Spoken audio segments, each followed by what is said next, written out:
Ini doa terbaik untuk kita.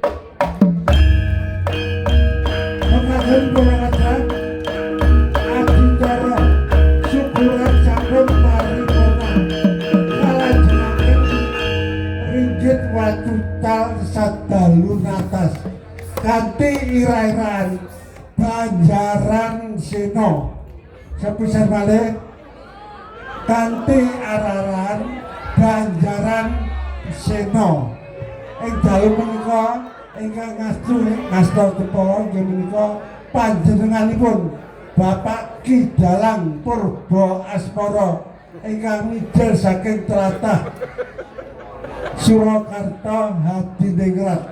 Mekaten ingkang saged kawula aturaken bilih wonten anggen kula matur kirang pranani penggalih dhateng panjenengan sedaya kula nyuwun abdining Sih Samudra Pangarsami Sura Sudira Jayaning Kamrat Suh Rasta Teka Pinulah Darmastuti nuwun kawula nuwun.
waktune wis tengah dalu.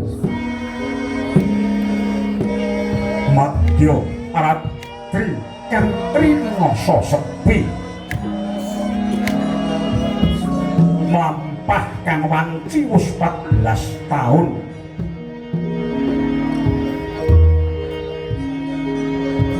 Sat-sat wis kelangan pangarep-arep. Panenggih Sang Dewi Kunthi Talibrata miwasan Pandhu Dewanata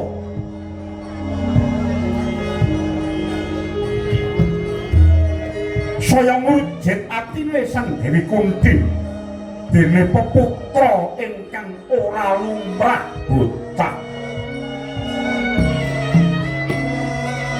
Wujude bungkus kaya waluh gedhe satengah mung glundang glundung. Gumlundung ing alas Minang Sraya. Kasetrake murih antuk jalaran ruwating wujud dadi menungsa lumrah. Hing-hing titi mangsa mangke dereng wonten tandha-tandha pitulunganing dewa. Hanenggih patandha pecah ingkang putra bungkus ingkang kinasih. Sanata Prabu Pandhu jibeg-bebeg penggalihe. Brinten dalu wong arih-arih.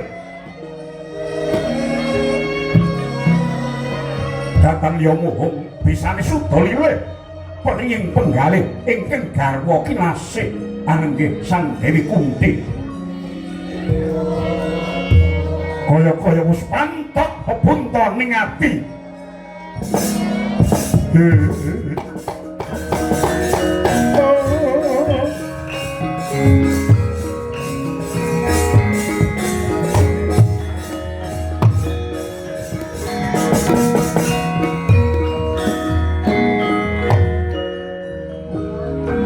Garwan wong ayu Kunthi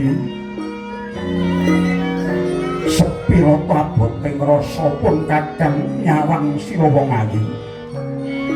Aku ora maido aboting atimu kaya nyangga bumi. Sapa wonge kuat nglakoni nadyan pun kakang nganti pepes atiku. Anakku wujud bungkus nganti seprene durung luwar.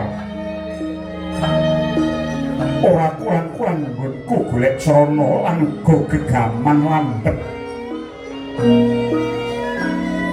Nganti mider malaya bumi milih pandhe wesi ingkang pinter gawe gegaman lungit. Kinarya ngetokke bayi saka kulit bungkus. Nanging nyata kabeh mau ora bisa negasi. Papuranen pun kakang wong ayu. Sinuwun dangu-dangu kula ngrumaosi mbok menawi sedaya menika saking agenging dosa kalepatan kula. Inggih menika dosa kula. Nalika kula tasih kenya wonten negari Mandura, menapa kalebet wewalating aji kunta wekasing rasa sabda tunggal tanpa lawan saking guru kula Begawan Driwasa. Sinuwun.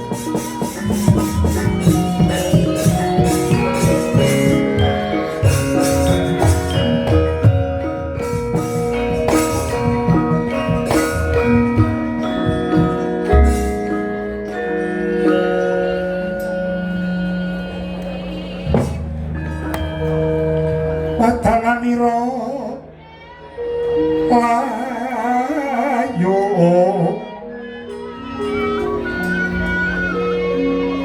gumeku cemrah nyo maratani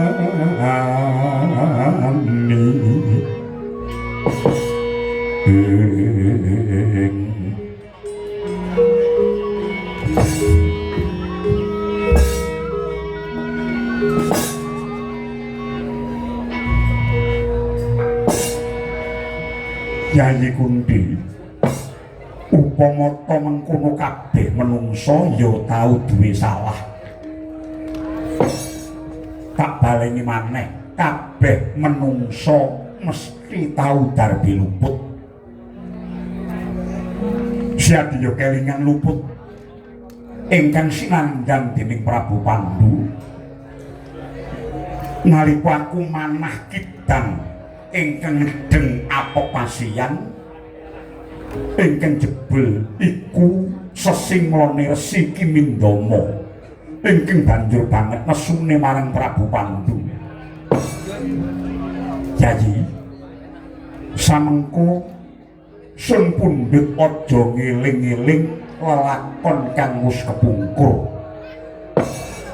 Coba ayo disurasa lelakon iki. Sapa sumurut, sapa weruh besok ana dalan ruwating bungkus.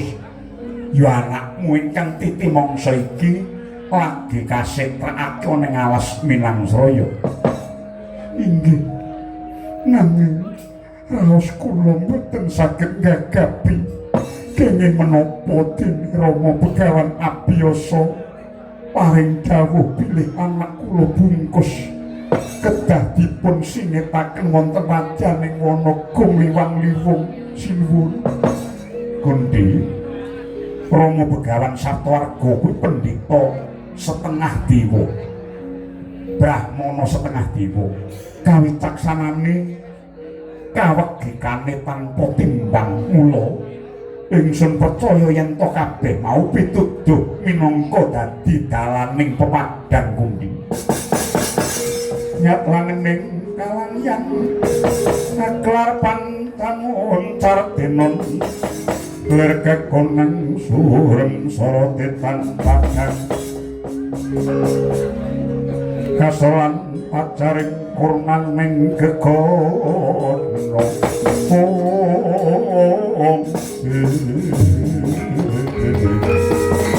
dasare mongso katiko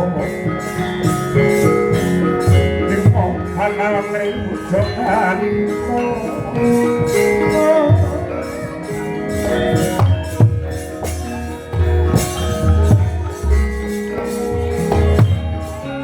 jangan colok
kasiliring samirana mre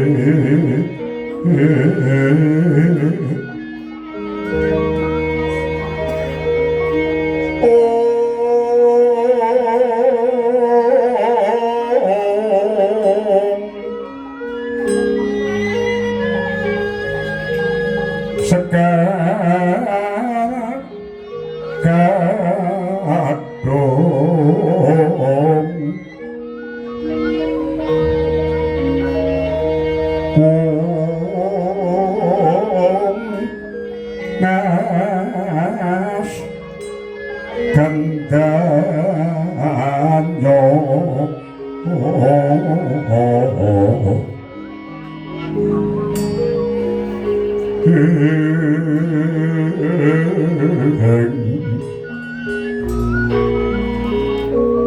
Maweh raras renaning triya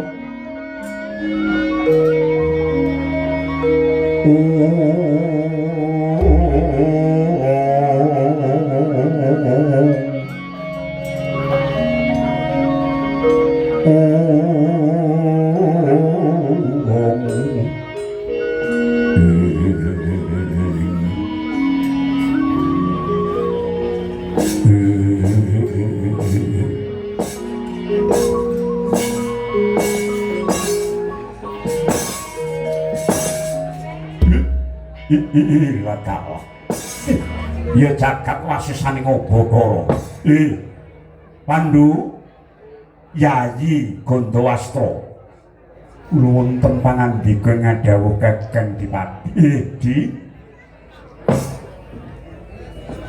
lan uga sira si Kunti Kalibrata aku ora mentala pun Kakang Destara ora mentala ngrasakake penandang rina wengi siadi mung tansah susah senajan aku dhewe tau nglakoni ya kuwi nalika laire Kurawa mbiyen nalika laire Kurawa wujud daging satengkel nanti bilang-bilang sasi bisa wujud bocah cacah 100 jebul kabeh lakon mau mawa karep aku biyen ya dipadoni karo Mbak Yumu Gendari dupeh wis kliwat nggone jejodohan parandene pun Kakang ora tumuli anak-anak bareng lahir saka guwa garbane Gendari wujud daging sing bisa obah iki nganti bingung ing rasa nanging ngene ya Di ayo diunggahke diudunke rasane mbok menawa kabeh mau pitutur-pituduh kang utama saka kapangidat kang wendat kanggo si Adi sapa weruh lamun ing besuke anakmu kang saiki wujud bungkus mau bakal dadi mustikaning para satriya nggih ngaturaken ageng panuning kang tanpa upami Kakang Adipati ya Budi kula wonten dawuh pangandika Kakang Adipati Yayi sejatine wong biyen leluhur-leluhurku lan leluhurmu yen ana wong wadon badane lungkrah pengin panganan kang sarwa pedes lan kecut utawa rujak iku den arani nyidam mula ila-ilane wong biyen becik dirujake parijata besok putrane bagus utawa ayu tanpa cacat lan biyen welingi si kaki saben dina Buddha utawa Rebo lan saben dina tumpak utawa dina Setu kudu tansah siram jamas kekethok kuku sarta sisik pratandha wong wadon sing lagi ngrebini mau pasrah sumarah marang purbaning Kang Karya Jagat ngono wae sing diwimbuhi ya kuwi nganggo jejamu jamune wong ngrebini ya kuwi cabe lempuyang yen bobot sesasi cabene siji lempuyange sak iris nganti sangang sasi ning uga ana ila-ilane meneh supaya anake bisa yuwana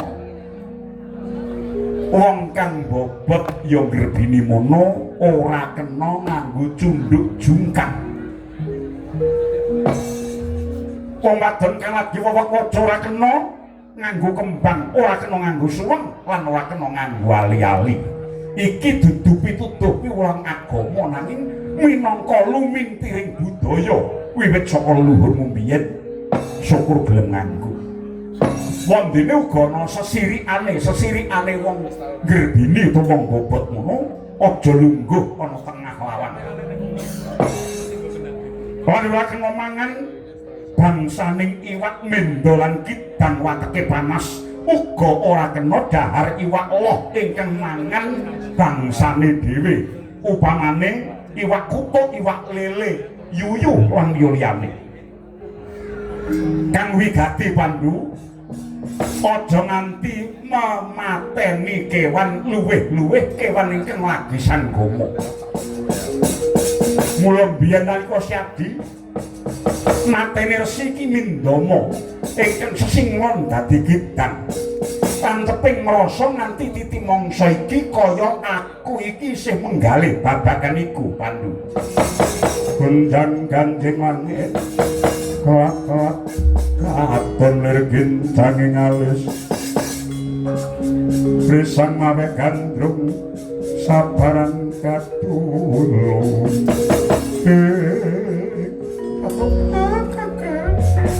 kinten kula mboten badhe wonten sambung rapetipun kaliyan pejaipun Resi Ki Mindha. Nyatanipun gendari garwa paduka rumiyin kula nggih namung nyidam manopodang. Nyatanipun inggih lair kados mekaten daging sak tengkel. Iya ning nek kowe iki kebangetan nggonmu kliwat ukur. Kowe pancen duwe pangarep-arep duwe anak akeh ning kebangetan nggonmu nyenyuwun lan njaluk marang pun Kakang. Apa pancen wateke wong wedok plasa jenar ki ngono kuwi? Dijak leren sewengi kowe nesu.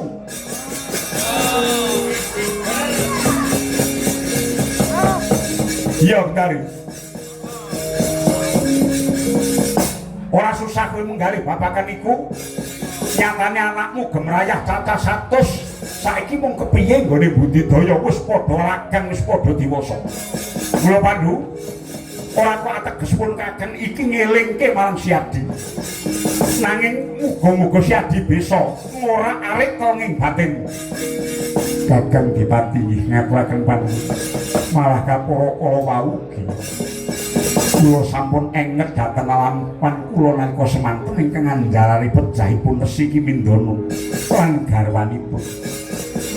Samangke ingkang kula suwun sadotama saking paduka Kakang Dipati Dasarata menggah kados pundi cara lan sewu sraning kedah kula tempuh murih bungkus enggal luar saking penandang. Pandhu prayogane Syadi utusan menyang alas Minangsraya.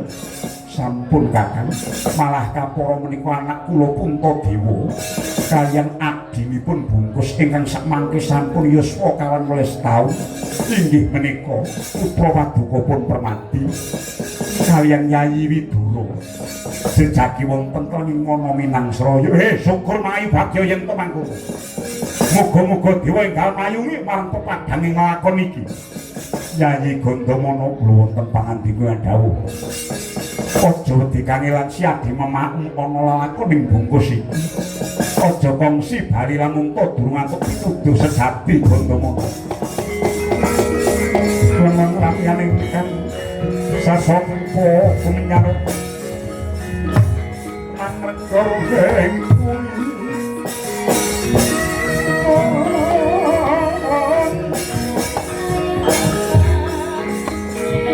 mungkin tanpa siring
Toto kula kangkung kesrukat ite lerut marut katut para ratu paman sados pundi mengkah sungkawanipun paman Prabu Pandhu Dewanata siwah Kanjeng Ibu Kunthi kali